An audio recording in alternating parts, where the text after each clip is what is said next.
Ayan na nga, may nagsabi na naman dito na actual brand next the owner of kids. Tapos sinabihan pa ng owner of gays. Ay wow. So sanay na sanay talaga kayong gagawin ako, no? Ako hindi ako nag-mention ng pangalan, pero kayo nag-mention kayo ng pangalan. Huwag ganun de, joke lang. Pero sige, total sinabi mo naman na Brandex yung owner of kids na sinasabi mo owner of gays. Kesa naman sa inyo, putang ina may ulap lumilipad. Ano yun? Gaguan ba yun? Tangay na may mga damo pa, apakadami. Tawag mo dun. Hindi ba yun panggagaya?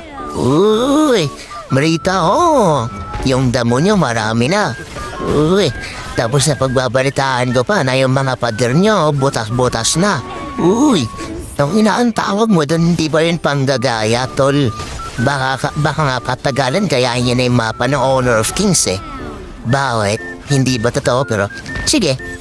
Total, kaya naman na nagsasabi na Brandex yung owner of kings, di patunayan nyo. Patunayan yung hindi gaya-gaya. Joke lang. Lagi niyo talaga akong ginagalte na olbahan niyo naman na honte. Wala bang araw na hindi niya ako gagalitin? Nabayan, tol. Gusto ko lang naman maglaro eh. Hinihingi ko supporters, hindi bashers. Joke lang. Bahala ko sa buhay niyo. Basta ako, ginagawa ko lang yung laro ko. Basta ako, ginugusto ko itong nilalaro ko.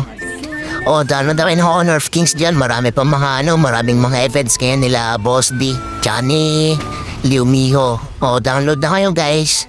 Sige, sumubok kayo ng Honor of Kings.